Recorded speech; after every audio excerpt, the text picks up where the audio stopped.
नमः ओं विष्णुपादाय कृष्णपृष्ठाय भूतले श्रीमते भक्तिवेदांत स्वामिनिति नामिने। नमस्ते सारस्वती देवी गौरवाणी प्रचारिणे निर्विशेष शून्यवादी पाश्चात्य देशतारिणे। जय श्री कृष्ण चैतन्य प्रभु नित्यानंद श्री अद्वैत गदाधर श्रीवास आदि गौर भक्तवृंद। हरे कृष्ण कृष्ण कृष्ण हरे हरे, हरे राम राम राम हरे हरे। आप सभी का इस भगवत गीता के पाठशाला में बहुत बहुत स्वागत है, जिसमें हम लोग भगवत गीता डिप्लोमा कोर्स के रूप में 30 दिनों में संपूर्ण भगवत गीता सीखने का, पढ़ने का और समझने का प्रयास कर रहे हैं, जिसमें हम लोग गीता के महात्म को समझे थे।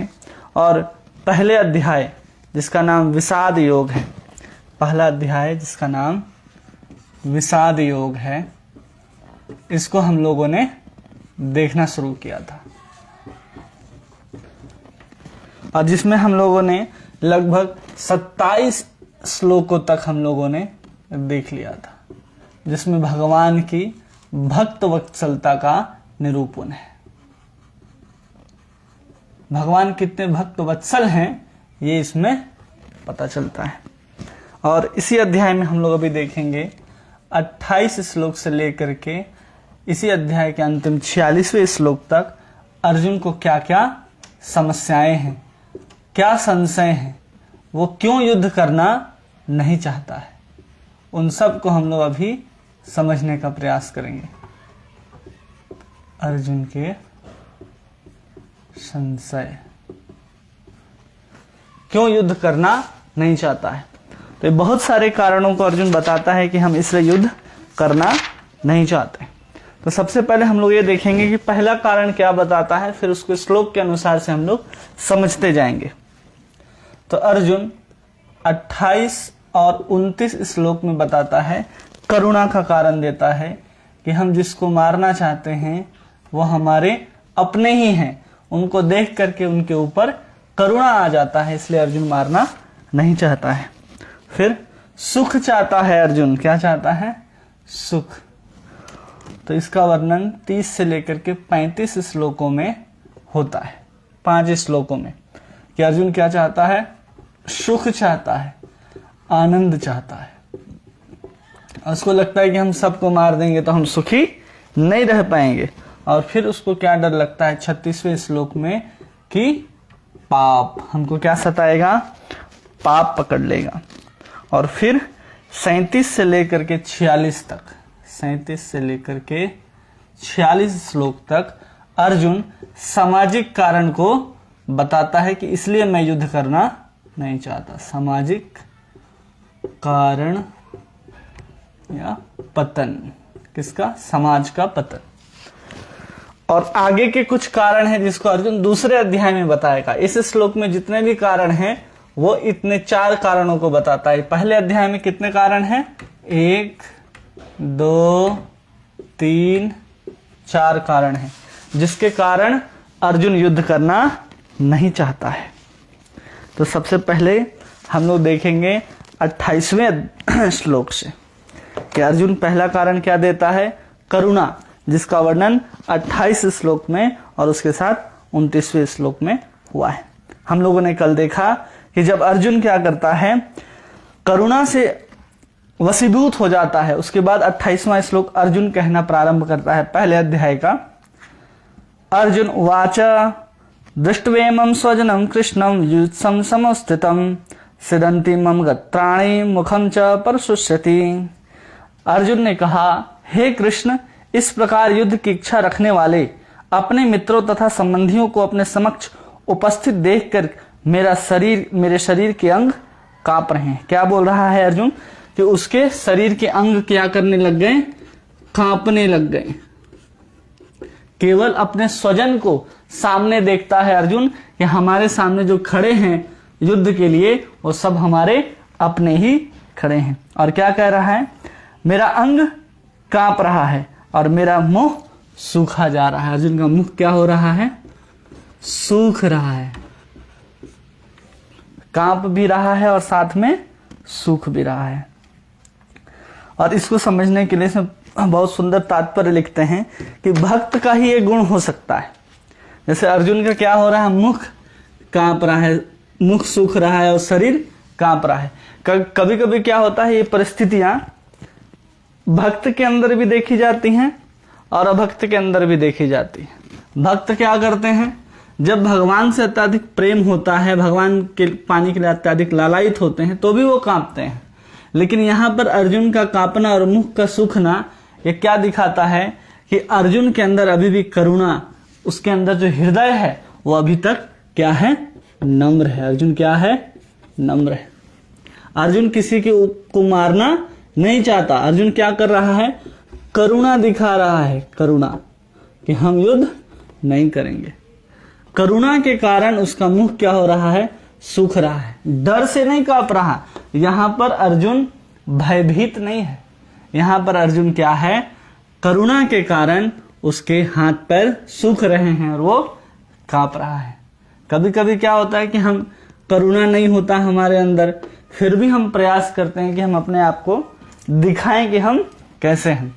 तो इसको समझिए ऐसे, कैसे हम उसको समझ सकते हैं कि कोई व्यक्ति कब करुणा के कारण उसका ये स्थिति आती है। ऐसे शारीरिक स्थिति को हम समझ सकते हैं। तो जैसे समझिए, एक भक्त होता है और दूसरा अभक्त। अर्जुन यहां पर भक्त है। अगर वो भक्त है अर्जुन, तो भक्त होने के कारण उसके पास क्या होंगे, बहुत अच्छे अच्छे सद्गुण होंगे। क्या होंगे, सद्गुण होंगे। अब भक्त है तो उसके पास क्या होगा, अवगुण। यहां पर गुण है, यहां पर सद्गुण है। अब भक्त है, सद्गुण है, लेकिन उसके पास क्या होगा, वे क्या होंगे, वो बहुत ज्यादा शिक्षित हो भी सकते हैं और नहीं भी, अशिक्षित भी हो सकते हैं। भक्त के अंदर सद्गुण आने के लिए शिक्षा मायने नहीं रखता। लेकिन अभक्त है, उसके पास अवगुण आ जाएगा अगर वो शिक्षित है तो भी। अगर भक्त नहीं है लेकिन बहुत शिक्षित है, फिर भी उसके अंदर अवगुण पाए जा सकते हैं। और भौतिक सुख सुविधा, भौतिक सुख भक्त के पास नहीं हो सकता है, चलेगा, हो भी सकता है और नहीं भी, भौतिक सुख। अभक्त के पास अवगुण होगा और भौतिक सुख को कैसे जुटाएगा, स्वार्थ से जुटाएगा। अर्जुन क्या बोल रहा है कि हम अपने संबंधियों को स्वार्थ से मार करके सुख, भौतिक सुख को भोगना नहीं चाहते।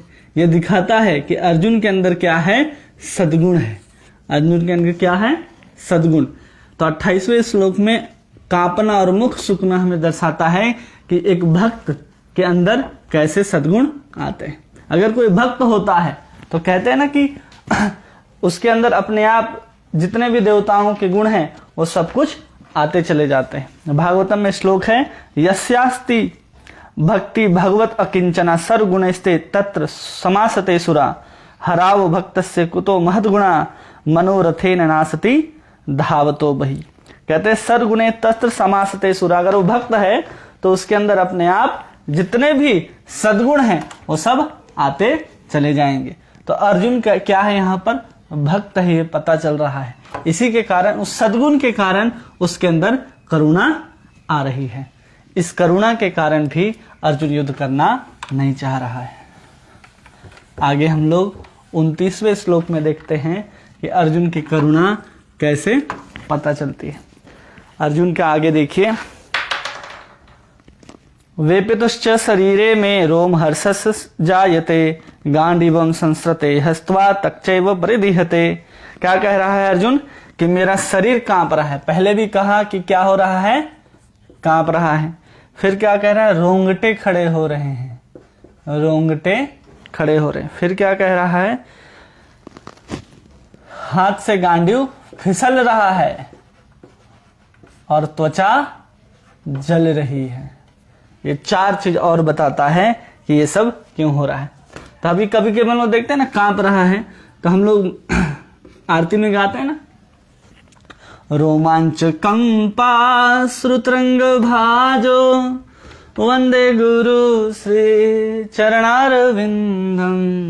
अब हम लोग सोच सकते होंगे कि यहाँ पर वही सब लक्षण दिख रहे हैं जो एक भक्त के अंदर दिखते हैं। क्या है?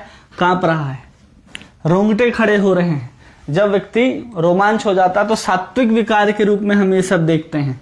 क्या हो रहा है? उसकी त्वचा जल रहा है। ये सब क्या है? सात्विक विकार के रूप में है, लेकिन ये सात्विक विकार नहीं है। क्यों? क्योंकि साथ साथ क्या होता है कि अगर व्यक्ति भक्त है या अध्यात्म के कारण ये हो रहा है, अध्यात्म का आनंद के लिए, आध्यात्मिक आनंद से क्या हो रहा है, उसके अंदर ये लक्षण दिख रहे हैं। तो आध्यात्मिक आनंद है और ये लक्षण दिख रहे हैं तो कभी भी भयभीत नहीं होगा। वो क्या रहेगा? हमेशा अभय रहेगा। लेकिन ये क्या है? भौतिक परिस्थितियों के कारण अगर ये स्थिति है, भौतिक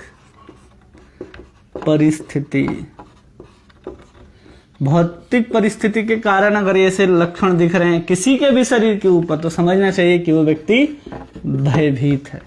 तो यहां पर अर्जुन भयभीत नहीं है। अर्जुन को ऐसा डर नहीं है कि अब हम मारे जाएंगे, अब सब कुछ खत्म। अर्जुन क्या है? पूरा कॉन्फिडेंस में है कि सामने वाला को तो हम मार ही देंगे। वो एक बार भी ऐसा नहीं बोल रहा है कि भीष्म पितामह हमको मार देंगे, द्रोणाचार्य हमको मार देंगे, जबकि उनके पास इच्छा मृत्यु का वरदान है। फिर भी अर्जुन के पास क्या है? इतना मनोबल, इतना आत्मबल है कि वो अभी तक क्या सोच रहा है कि मेरे द्वारा मेरे गुरु, भाई, दाता, चाचा, पौत्र, पौत्र सब कोई मारे जाएंगे। अर्जुन के अंदर अभी इतना कॉन्फिडेंस है। तो मतलब भौतिक परिस्थिति के कारण अर्जुन ऐसा नहीं हो रहा। अर्जुन आध्यात्मिक आनंद में है, लेकिन अर्जुन के पास क्या हो रहा है? ये सब दिखाई दे रहे हैं। वो भयभीत है कि अगर हम इन सबको मार देंगे तो क्या होगा। किसके साथ आनंद लेगा अर्जुन? इसलिए अर्जुन की स्थिति अभी क्या है? इस भौतिक कारण से अर्जुन के अंदर कांपते, रोंगटे खड़े होने, हाथ से गांडीव फिसलना या फिर उसके त्वचा का जलना, ये सब कुछ प्रतीत हो रहा है। किसके कारण? भौतिक परिस्थिति के कारण अर्जुन के साथ ये सब कुछ हो रहा है। आगे हम लोग देखते हैं तीसरे श्लोक में देखते हैं, जिसमें अर्जुन को क्या चाहिए? आनंद चाहिए, सुख चाहिए। अब आनंद और सुख प्राप्ति के लिए अर्जुन क्या करना चाहता है? मारना नहीं चाहता। पहला कारण तो हमने समझ लिया कि अर्जुन के अंदर करुणा था, करुणा के कारण युद्ध नहीं करना चाहता था। अब तीसरे श्लोक में हम लोग देखेंगे कि वो सुख और आनंद कैसे चाहता है। क्या कह रहे हैं अर्जुन? न च शक्नोम्यावस्थातुं भ्रमतीव चे मे मनः निमितानि च पश्यामि विपरीतानि केशव। मैं अब यह और अधिक खड़ा रहने में असमर्थ हूं। मैं अपने को भूल रहा हूं और मेरा सर चकरा रहा है। कृष्ण तो केवल अमंगल के कारण दिख रहे। क्या बोल रहा है कृष्ण? हे कृष्ण, मुझे तो केवल और केवल अमंगल के कारण दिखाई दे रहे हैं। ऐसा अर्जुन बोल रहा है। तो सबसे पहले अर्जुन क्या हो रहा है अर्जुन के साथ? देखिए, अधिक खड़ा रहने में असमर्थ हो गया अर्जुन। खड़ा रहने में असमर्थ है। आगे क्या कह रहा है? खुद को भूल रहा है अर्जुन, भूल रहा है। फिर क्या है? सिर चकरा रहा है, सिर चकराना, और उसको अमंगल ही अमंगल दिखाई दे रहा है। ये चार चीज इस श्लोक में कहता है अर्जुन। तो हमें ये समझना है कि ये सब कैसे हो रहा है। तो अमंगल कैसे दिखाई देता है? सबसे पहले अमंगल को हम लोग देखेंगे। तो इस श्लोक को देखिए, इसमें एक शब्द आया है निमितानि च पश्यामि विपरीतानि केशवः। जब व्यक्ति को, जिसमें आशा, सुख की आशा रहती है, व्यक्ति को जब सुख की आशा है और उस आशा में भी व्यक्ति को क्या हो रहा है? विपरीतानि पश्यामि। तो उसमें भी सुख की आशा में जहां मंगल है, उस मंगल में भी अर्जुन क्या देख रहा है? अमंगल ही देख रहा है कि हम अभी युद्ध करके अकंटक राज्य का राजा तो बन जाएंगे, सुख से हम रह सकेंगे, लेकिन उस मंगल में भी अर्जुन को क्या दिखाई दे रहा है? अमंगल दिखाई दे रहा है। और उसके पहले क्या हो रहा है? खड़ा रहने में अर्जुन असमर्थ है। क्यों असमर्थ है? तो हमारे आचार्य बताते हैं कि उसके पास धैर्य नहीं रहा। धैर्य न होने के कारण क्या हो गया, वो दुर्बल हो गया। और मन की दुर्बलता कैसे आई, भूल कैसे रहा है अपने आप को, क्योंकि वो आत्मविस्मृति को प्राप्त हो गया। अर्जुन, आत्मविस्मृति, अर्जुन क्या कर रहा है, स्वयं को भूल रहा है। वो खुद को भूल रहा है कि मैं कौन हूं, मैं एक ऐसा योद्धा हूं जिन्होंने भगवान शंकर से भी युद्ध किया है और उनको भी प्रसन्न किया है। वो योद्धा खुद को भूल रहा है कि मैं युद्ध करूंगा या नहीं करूंगा। क्यों नहीं करना चाहता है, क्योंकि जिसमें उसको सुख मिलना था, जिसके लिए वो सुख चाहता था, सुख की आशा, वहां पर भी उसको अमंगल दिखाई दे रहे हैं। अर्जुन क्या चाहता है, सुख चाहता है, 30वें में सुख और आनंद। लेकिन ये सब होने के कारण, आत्मविस्मृति होने के कारण वो स्वयं को भूल रहा है। क्यों भूल रहा है, मन की दुर्बलता जब आती है ना, आत्मविस्मृति कब होती है, जब मन दुर्बल होता है। आत्मविस्मृति कब होती है, मन के दुर्बल होने पर। आत्मविस्मृति मतलब व्यक्ति को स्वयं को भूल जाना। अगर कोई व्यक्ति कहीं बाजार गया हो और बाजार जाते ही जैसे वो सब्जी खरीदा, सब्जी झोला में डाला और आते के साथ जैसे ही ऑटो पे बैठता है, ऑटो वाला पूछता है कहाँ जाना है, वो अपने आप को भूल चुका है कि उसको कहाँ जाना। वो क्या बताएगा, वो कहाँ पहुंचेगा, वो बेचारा वो कहीं पहुंचने वाला नहीं है। उसके हाथ में झोले की सब्जी रहेगी, वो ऑटो में भी बैठा रहेगा, लेकिन उस बता नहीं पाएगा कि हमको कहाँ जाना है। जब व्यक्ति अपने आप को भूल जाता है कि हमारी आइडेंटिटी क्या है, हमारी पहचान क्या है, तो अर्जुन क्या हो रहा है, मन के दुर्बल होने के कारण आत्मविस्मृति, और आत्मविस्मृति के कारण स्वयं को भूल रहा है। और मन दुर्बल कब होता है, जब व्यक्ति भौतिक वस्तुओं से अधिक आसक्त हो जाता है।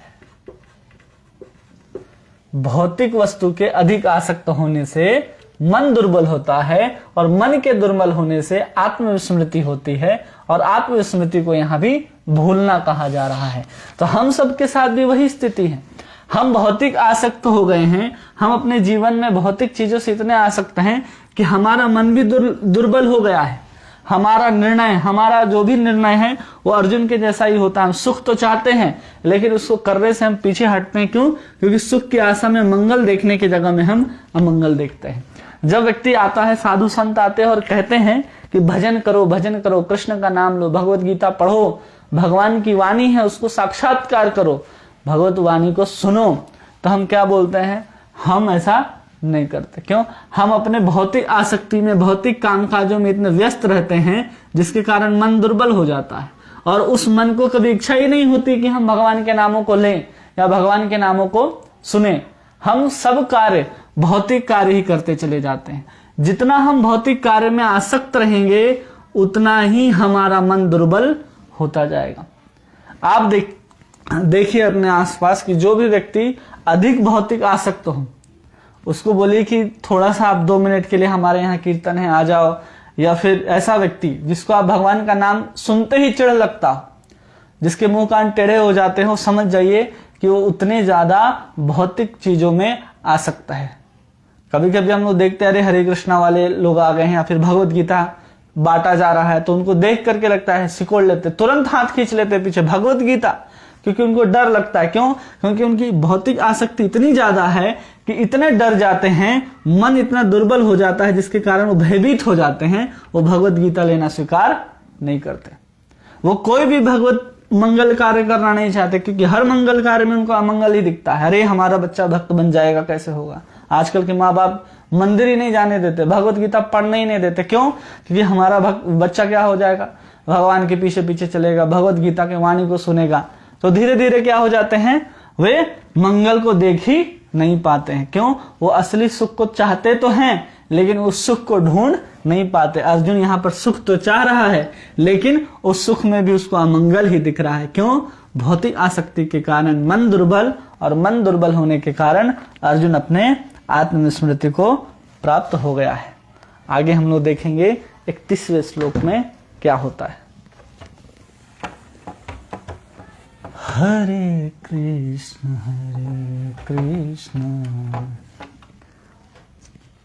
31वें श्लोक, जिसमें अर्जुन कहता है, न च श्रेयो अनुपश्यामि हत्वा स्वजन्माहवे नाकांक्षे विजयम कृष्ण न राज्यम सुखानि च। हे कृष्ण, इस युद्ध में अपने ही स्वजनों को वध करने से न तो मुझे कोई अच्छाई दिखती है और न मैं किसी प्रकार की विजय और राज्य या सुख की इच्छा रखता हूं। क्या कह रहा है अर्जुन कि अपने ही स्वजन को मार करके मुझे क्या नहीं दिख रहा है। अर्जुन क्या कह रहा है कि हम अपने स्वजन की हत्या नहीं करेंगे। बात तो सही है। क्या अर्जुन तो ठीक ही तो कह रहा है कि हम अपने मामा दादा को मारना नहीं चाहते। वो कह रहा है कि हम अपने स्वजन को मारना नहीं चाहते और इसको मारने में मुझे कोई अच्छाई दिखती भी नहीं है, और इसमें हम विजय अगर प्राप्त कर लेंगे तो विजय प्राप्त करने के बाद कहता है कि उस राज्य सुख का हम क्या करेंगे। चाहिए अर्जुन को, लेकिन स्वजनों को मार करके वो राज्य सुख लेना नहीं चाहता। तो समझना है कि अर्जुन अगर सुख ही चाहता है तो युद्ध के मैदान में अगर अर्जुन क्षत्रिय का धर्म निभाता हुआ अगर विजय को प्राप्त होता है, किसको प्राप्त हो जाएगा? विजय को। तो कौन सा सुख उसको प्राप्त होगा? राज्य का सुख, राज्य सुख प्राप्त हो जाएगा। अगर युद्ध के मैदान में क्षत्रिय धर्म को निभाते हुए अगर अर्जुन क्या होता है? वीर गति को प्राप्त हो जाता है, तो उसको क्या मिलेगा? स्वर्ग का सुख। क्या मिलेगा? स्वर्ग का सुख। लेकिन दोनों नहीं चाहता है अर्जुन, दोनों से मना करता है कि हम क्या करेंगे। अगर व्यक्ति युद्ध के स्थल पर मरता है तो राज्य सुख और स्वर्ग सुख, अर्जुन तो इतना ज्ञानी है कि स्वर्ग का सुख तो नहीं चाहता, लेकिन अगर कृष्ण की आज्ञा है कि तुम युद्ध करो अर्जुन, तो क्या प्राप्त होगा उसको? युद्ध में वीर गति प्राप्त होने पर भी वो आध्यात्मिक वैकुंठ लोक को जाएगा। कहां जाएगा अर्जुन? वैकुंठ को जाएगा। केवल कृष्ण की इच्छा से युद्ध करने से, कृष्ण की आज्ञा में युद्ध करेगा अर्जुन तो क्या प्राप्त कर लेगा? जिस राज्य सुख की वो इच्छा करता है उससे भी श्रेष्ठ आध्यात्मिक वैकुंठ लोक अर्जुन को प्राप्त हो जाएगा। लेकिन अर्जुन क्या बोल रहा है कि हम अपने स्वजनों को मार करके ऐसा राज्य का सुख नहीं चाहते। आगे 32 से लेकर के 35 श्लोक में हम लोग एक साथ देखेंगे कि अर्जुन क्या क्या बोल रहा है और इसको समझते जाएंगे कि अर्जुन को सुख चाहिए लेकिन ऐसा सुख नहीं चाहिए। तो भगवान बताएंगे फिर आगे दूसरे अध्याय में एक एक प्रश्न का उत्तर देंगे अर्जुन का, कि जो बोल रहा है करुणा कैसे, करुणा को हटाएंगे भगवान। फिर बताएंगे आनंद कैसे मिलेगा, पाप के भय को हटाएंगे। सामाजिक कारण और पतन, उसको भी भगवान बताएंगे कि सामाजिक पतन क्या है। तो 32 से लेकर के 35 तक का श्लोक है जिसमें कहते हैं किम नो राज्येन गोविंद किम भोगे जीवितेन वा यसे मार्थम कांक्षितम नो राज्यम भोगो सुखानि च तइमे अवस्थिता युद्धे प्राणस्त्यक्त्वा धनानि च आचार्य पितरा पुत्रास्तथैव च पितामहा मातुलः ससुरा पौत्र श्याला संबन्धनस्तदा एतान् हन्तुम् इच्छामि घ्रतो अपि मधुसूदन अपि त्रिलोक्य राजस्य हेतो किं नु महि कृते निहत धातराष्टानः कः प्रीति स जनार्दनः। क्या कहते हैं? हे गोविंद, हमें राज्य सुख अथवा इस जीवन से क्या लाभ, क्योंकि इन सारे लोगों के लिए हम उन्हें चाहते हैं, वे ही इस युद्ध भूमि में खड़े हैं। हे मधुसूदन, जब गुरुजन, पितृगण, पुत्रगण, पितामह, मामा, ससुर, पुत्रगण, शाले तथा अन्य सारे संबंधी अपने अपने धन एवं प्राण देने के लिए तत्पर हैं और मेरे समक्ष खड़े हैं, तो मैं इन सबको क्या मारना चाहूंगा, भले ही वे मुझे क्यों न मार डाले।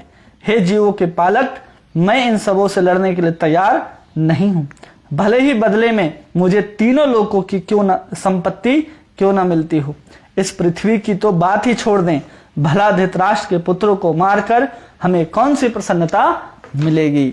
अर्जुन क्या चाहता है? अगर तीनों लोग का संपत्ति भी दे दे अर्जुन को, तो अर्जुन कह रहा है कि हमें नहीं चाहिए, सबको मार देगा। सबसे पहला कारण क्या देता है कि अगर हम सबको मार देंगे, सबको मार दें, तो हम सुख का आनंद किसके साथ लेंगे।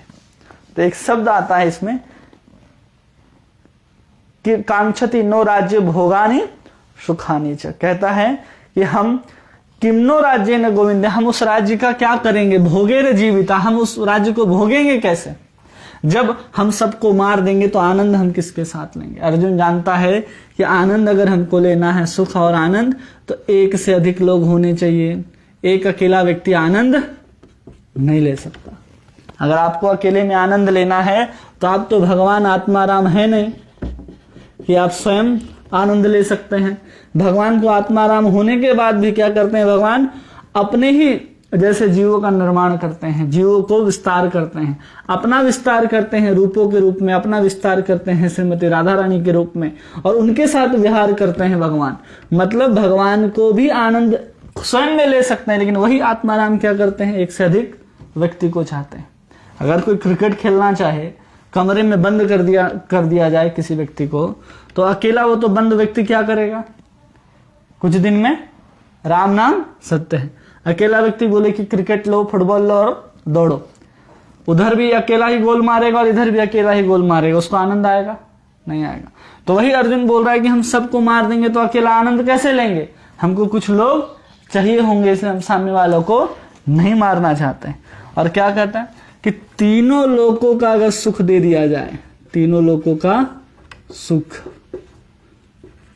या फिर राज्य दे दिया जाए, फिर भी बोल रहा है कि हम इनको नहीं मारेंगे। और फिर गोविंद मधुसूदन कह रहा है भगवान को, हे गोविंद आप क्या हैं, सबको आनंद देने वाले हैं। हे मधुसूदन, आपने क्या किया है, सभी उस मधु नामक राक्षस को मारा है जो अज्ञान के प्रतीक हैं। और क्या कह रहा है, शब्द है जनार्दन, महत्वपूर्ण शब्द है इसमें, क्या है, जनार्दन।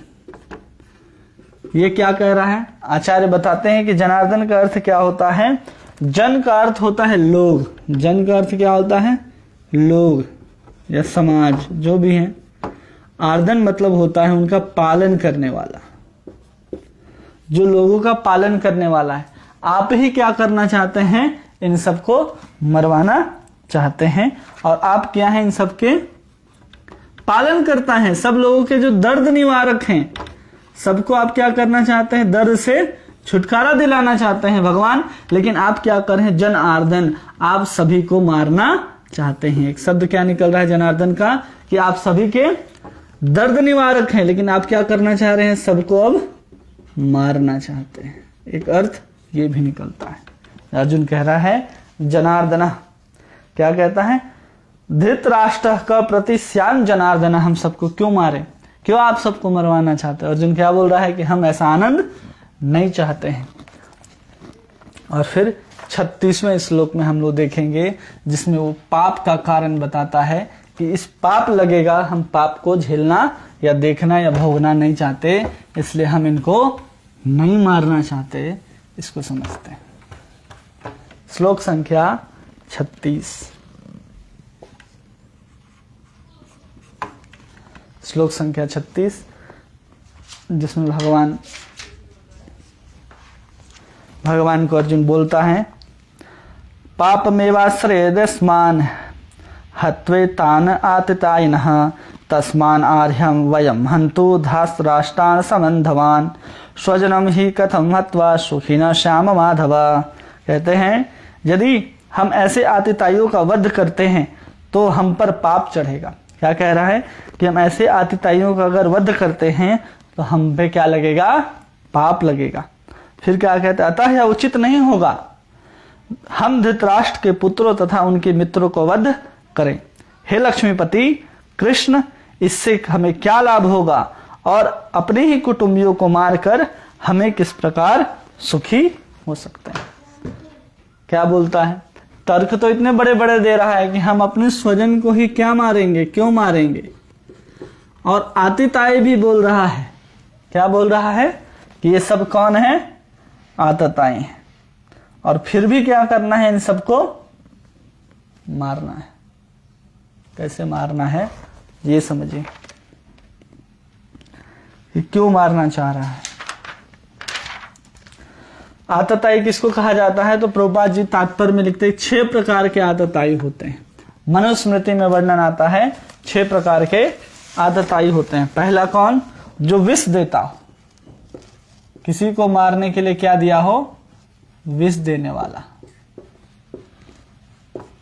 दूसरा, घर में आग लगाने वाला, घर में आग लगाने वाला,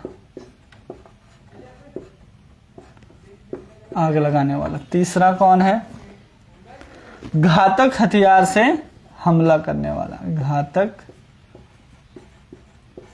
हथियार से हमला करने वाला। और फिर पांचवा, जो दूसरे की चौथा, भूमि को हड़पता हो। चौथा, धन लूटने वाला, धन लूटने वाला। फिर है पांचवा, भूमि हड़पने वाला, भूमि हड़पने वाला। और छठा है पराई स्त्री का हरण करने वाला, पराई स्त्री का हरण। इन सबको क्या कहते हैं, आतताई। इन 6 में से कोई एक भी काम को किया हो तो उसको आतताई कहते हैं। लेकिन अर्जुन क्या बोल रहा है कि हम इन सबको नहीं मारेंगे। अर्जुन कौन है यहां पर, एक क्षत्रिय है। अर्जुन कौन है, क्षत्रिय है। लेकिन वो कौन सा गुण दिखा रहा है, साधु वाला गुण दिखा रहा है कि हम इसको नहीं मारेंगे। अर्जुन का भी कर्तव्य बनता है कि अर्जुन को क्या करना है, यहां पर युद्ध करना ही है और इन सबको मारना ही है। लेकिन अर्जुन क्या कर रहा है, अपने आप को साधु वाला व्यवहार कर रहा है। अपना व्यवहार कैसा दिखा रहा है, वो साधुओं जैसा, जो बिल्कुल सही नहीं है। क्यों सही नहीं है, इसको समझिए कि विष देने वाला को आतताई कहा गया है और आतताई को मारने वाला को कभी पाप नहीं लगेगा, ऐसा अर्थशास्त्र वर्णन करते हैं कि इन 6 प्रकार के आतताइयों को मारने से पाप नहीं लगेगा। लेकिन धर्मशास्त्र क्या बोलते हैं कि अगर आप किसी भी व्यक्ति को मारते हैं तो आपको पाप लगेगा। यहां कहा जा रहा है पाप नहीं लगेगा और यहां कहा जा रहा है पाप लगेगा। और अर्जुन किसकी बात कर रहा है, धर्मशास्त्र की बात कर रहा है अर्जुन, कि हम सबको मार देंगे तो पाप लगेगा। लेकिन अर्थशास्त्र क्या बोल रहा है कि पाप नहीं लगेगा। अब अर्जुन अर्थशास्त्र और धर्मशास्त्र में सोच रहा है कि हम किसका पालन करें। अर्जुन करने के आया है अर्थशास्त्र का पालन करते हुए उसको क्षत्रिय धर्म निभाना है।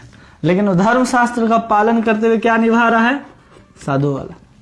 क्या अर्जुन यहां साधु बनने के लिए आया, जहां पर भगवान कृष्ण उसको उसके सारथी बन करके दोनों सेनाओं के मध्य में खड़ा करते हैं और अर्जुन अपने आप को साधु जैसा लक्षण दिखाएगा तो भगवान को ये पसंद आएगा।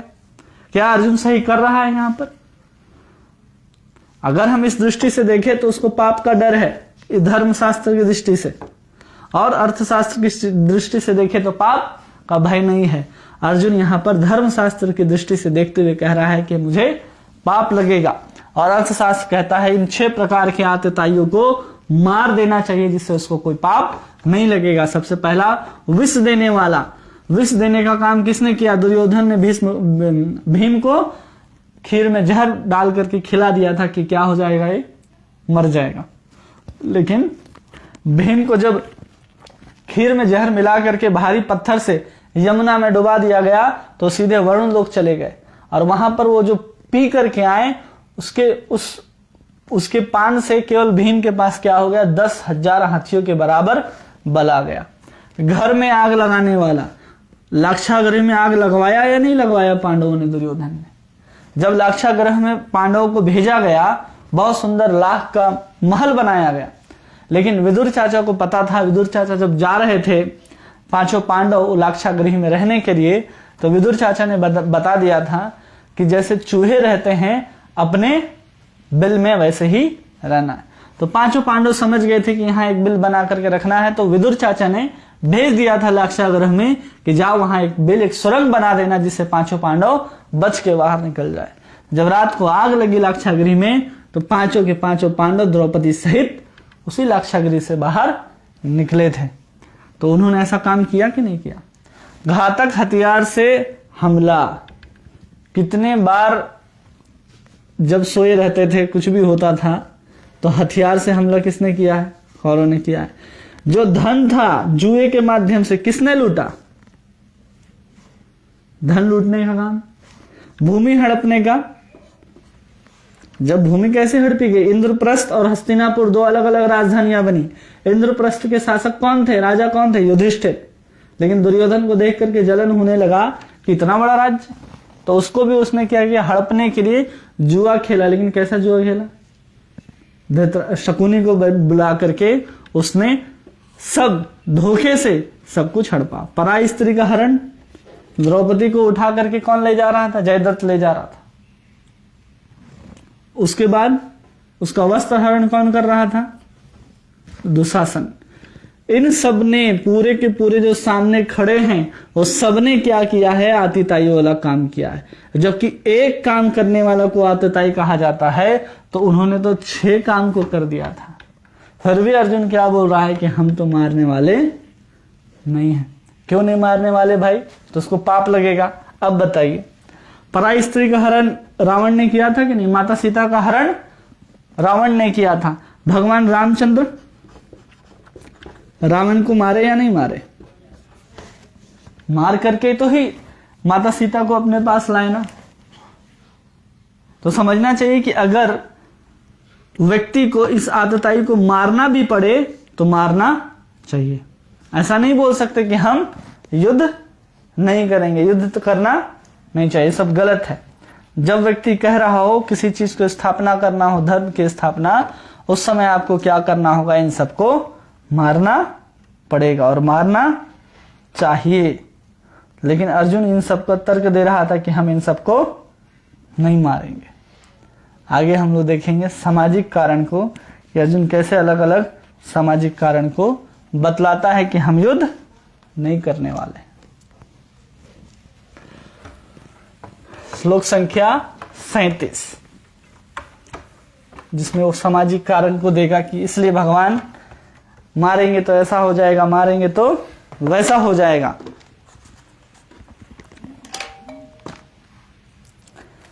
श्लोक संख्या 37 में, यद्यपेते न पश्यन्ति लोभो अपहत चेतसः कुलक्षय कृतं दोषे मित्रदोहे च पातकम् कथं न गेयमस्माभिः पापदस्मानि वर्ततुम् कुलक्षय कृतं दोषं प्रपश्यादि जनार्दनः। क्या बोल रहा है? हे जनार्दन, यद्यपि लोभ से अभिभूत चित्त वाले लोग अपने परिवार को मारने या अपने मित्र से द्रोह करने में कोई दोष नहीं देखते, किंतु हम लोग जो परिवार के विनष्ट करने में अपराध देख सकते हैं, ऐसे पाप कर्मों में क्यों प्रवृत्त हों?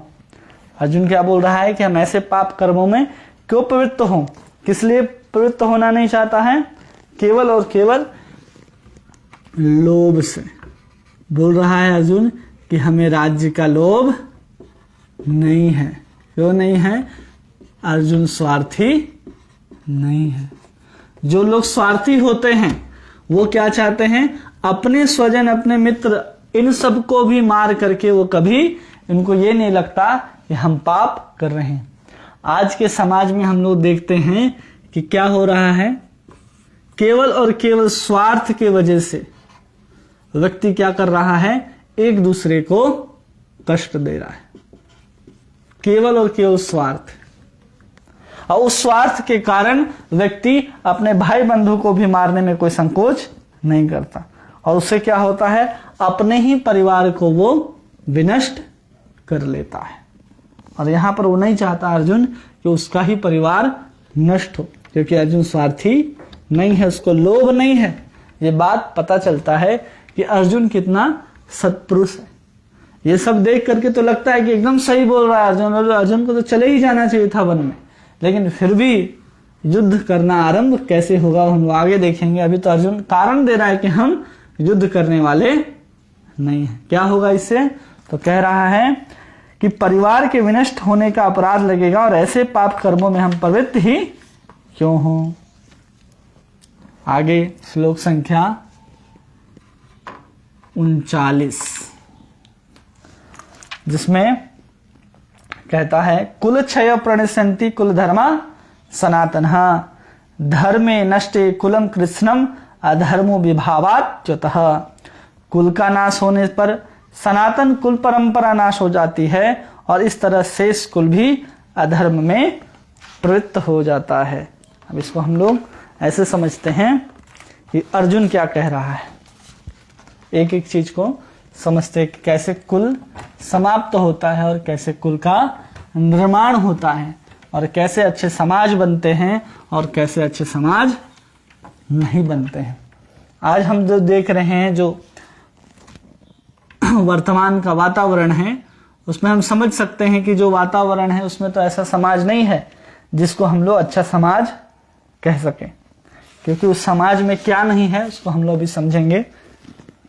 श्लोक संख्या 39 में क्या कहता है अर्जुन कि अगर युद्ध होगा, अर्जुन क्या करना चाह रहा है, युद्ध अगर होता है तो युद्ध में क्या होगा, कुल क्षय हो जाएगा। क्या हो जाएगा, क्योंकि परिवार क्या हो जाएंगे, नष्ट हो जाएंगे, मारे जाएंगे सब। अब कुल क्षय होने से क्या होगा, कुल की जो सनातन परंपरा है, कुल की सनातन परंपरा वो क्या हो जाएगी, नष्ट हो जाएगी। अब कुल की परंपरा अगर नष्ट हो जाएगी तो लोग क्या हो जाएंगे, अधर्म में प्रवृत्त हो जाएंगे। क्या हो जाएंगे लोग, अधर्म में प्रवृत्त हो जाएंगे। और जब अधर्म में प्रवृत्त हो जाएंगे तो क्या होगा, स्त्रियां जो हैं वो दूषित हो जाएंगी। स्त्रियां क्या हो जाएंगी, दूषित हो जाएंगी। और स्त्रियों के दूषित हो जाने से क्या होगा, जो संतानें होंगी वो सब क्या होंगी, वर्ण संकर वाली होंगी। और वर्ण संकर वाली संतानें हो जाने से क्या होगा कि जो परिस्थिति है, जो पारिवारिक स्थिति है, वो परिवार ही कैसा हो जाएगा, नरक जैसा परिवार हो जाएगा। और नरक जैसा परिवार हो जाएगा तो क्या होगा कि पिंड का दान नहीं होगा, लुप्त पिंडोदक क्रिया, पिंडदान समाप्त। और पिंडदान समाप्त होने से क्या होगा, जो पितर हैं वो क्या हो जाएंगे, ऊपर से नीचे गिर जाएंगे। पितरों का क्या हो जाएगा, पतन हो जाएगा। पूरे के पूरे ऐसे वर्णन करता है अर्जुन कि क्या होगा, पितरों का पतन हो जाएगा। कैसे हो जाएगा, तो कहता है अर्जुन कि कुल क्षय प्रणसंति कुल धर्म सनातन, धर्मे नष्टे कुलम कृष्णम अभिभावात ही व्युतः। और फिर क्या कह रहा है कि अधर्मो ही भावात कृष्ण प्रदूषयन्ति कुल स्त्रिया। अब क्या कह रहा है, स्त्रीसु दुष्टासु वाष्णेय वर्ण संकर जायते वर्ण संकर, संकर नरका एव कुलघ्नानाम च पतंती पितरो हेषाम लुप्त पिंडोदक क्रिया। तो 39 से लेकर के 41 श्लोक में इसका वर्णन है कि अर्जुन कारण दे रहा है कि अगर हम युद्ध करेंगे तो कैसे कुल परंपरा समाप्त हो जाएगी। और जब सब कुल परंपरा समाप्त हो जाएगी तो हम ऐसे युद्ध को कैसे करेंगे और क्यों करें। जो भी अर्जुन बोल रहा है ऐसा तो नहीं लग रहा है कि अर्जुन गलत बोल रहा है, कितना अच्छा बात बोल रहा है। हम युद्ध करेंगे, सब मारे जाएंगे, क्यों मारे जाएंगे इसको एक एक करके समझिए। युद्ध होगा जिसमें 18 अक्षौणी सेना खड़ी है, ठीक है। अब वहां पर जितने भी युद्ध के लिए खड़े हैं वो सब कौन खड़े हैं, पुरुष वर्ग खड़े हैं। जब वो अपने ही सामने वालों को मारेंगे तो कुल क्षय खत्म हो जाएगा, उनका परिवार क्या हो जाएगा, खत्म हो जाएगा। केवल अर्जुन का परिवार का बात नहीं हो रहा, अर्जुन सिर्फ अपने परिवार की बात नहीं कर रहा, अर्जुन क्या कर रहा है, पूरे के पूरे समाज की बात कर रहा है। कि केवल अर्जुन का परिवार ही थोड़ी खड़ा है सामने, पूरा का पूरा देश, पूरा का पूरा साम्राज्य लेकर के सामने युद्ध के मैदान पे खड़े हैं। तो अर्जुन क्या बोल रहा है, सबका परिवार क्या हो जाएगा, कुल क्षय समाप्त हो जाएगा। पुरुष वर्ग अगर समाप्त हो जाएंगे तो कुल की सनातन परंपरा होती है कि हमारे यहाँ इस विधि विधान से पूजा पाठ होता है, हम ऐसे पितृदान करते हैं, हम ऐसे ब्राह्मणों की सेवा करते हैं, हमारे यहाँ ऐसे कीर्तन होता है, हमारे यहाँ भगवान विष्णु की सेवा करने की ये परंपरा है, हम इस आचार्य को, इस ग्रंथ को, इस कुल परंपरा को हम निर्वाह करते हैं, वो क्या हो जाएगी, धीरे धीरे नष्ट हो जाएगी। किसके समाप्त होने से? पुरुषों के समाप्त होने से। कैसे? पुरुष के समाप्त होने से। अच्छे वर्ग के पुरुषों के समाप्त होने के कारण क्या नष्ट हो जाएगा? अच्छे पुरुष समाप्त हो गए, कुल परंपरा नष्ट हो गई। अब जैसे ही नष्ट होगी परंपरा, तो लोगों को पता ही नहीं है आगे कि करना क्या है, धर्म क्या है, धर्म क्या है। तो लोग ना चाहते हुए कहां प्रवृत्त होंगे? अधर्म की ओर प्रवृत्त होंगे। वही कार्य करेंगे जो उनको नहीं करना चाहिए, वही कार्य करेंगे जो वेदों में, शास्त्रों में या समाज के लिए उचित नहीं है।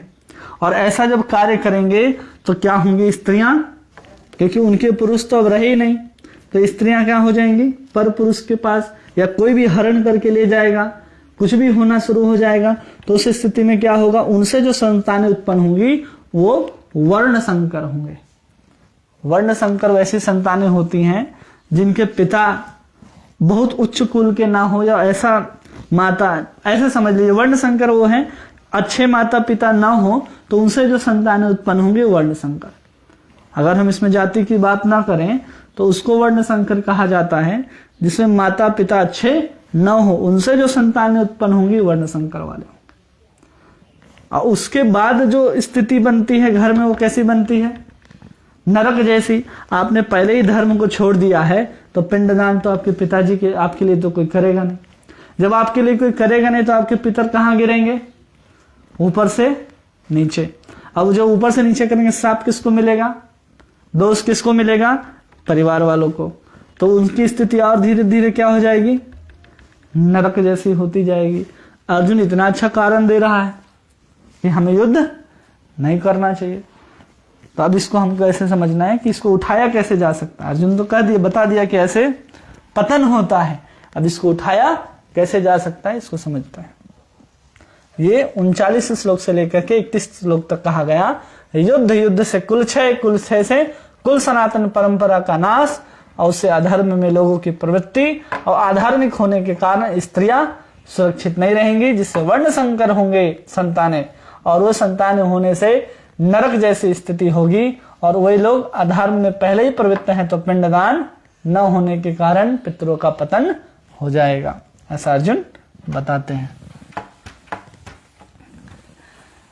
अब हमें ये समझना है कि जब ये सब पता चल गया कि ऐसे सब होता है, तो इसको ठीक भी तो किया जा सकता है। अर्जुन ने तो बता दिया कि हमारा समाज कैसे बिगड़ रहा है, तो हमें कैसे ठीक करना है।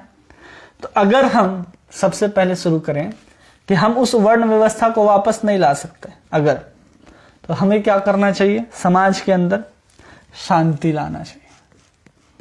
शांति, अध्यात्म, धर्म, इन सब का अगर व्यक्ति पालन करने लग जाए तो क्या हो जाएंगे? इन सब का जो पालन करेंगे वो लोग कैसे हो जाएंगे? अच्छे लोग होंगे। वो लोग कैसे लोग होंगे? अच्छे लोग। अच्छी जनता होगी, और अच्छी जनता होगी तो क्या हो गया? महिलाओं का उचित सम्मान, महिला को सम्मान होगा, मतलब इनके साथ कोई गलत व्यवहार नहीं करेगा। ये बात पता होनी चाहिए कि पूरे के पूरे समाज में जो महिला वर्ग है वही किसी ऐसे संतान को जन्म देती है, ऐसे जीव को अपने घर में धारण करती है, तो पूरा का पूरा संस्कार देने का जो कार्यभार होता है वो किसी माता जी के अंदर या माता जी के ऊपर ही होता है। इसलिए इनको सम्मान और सुरक्षा जरूरी है। ऐसा नहीं है कि ये हीन भाव से इनको देखा जाता है।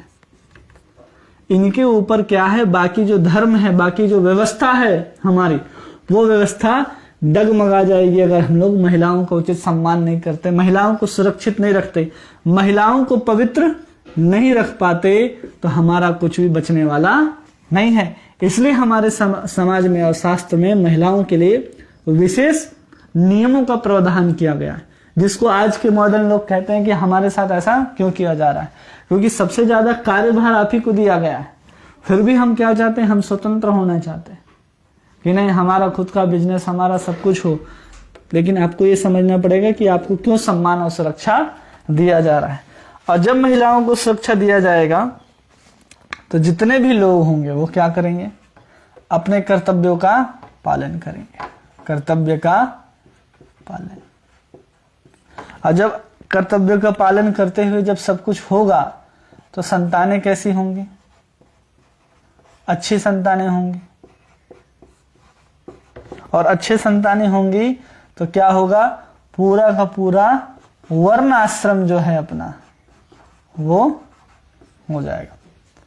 अब वर्ण आश्रम को इधर से ऊपर लेके चलिए, शांति एक ये मार्ग है। अब नीचे से ऊपर चलिए, जो वर्ण आश्रम व्यवस्था है हमारे भारत में या हमारे सनातन परंपरा में, वर्ण आश्रम क्या है? 4 वर्ण हैं और 4 आश्रम हैं। 4 वर्ण कौन से हैं?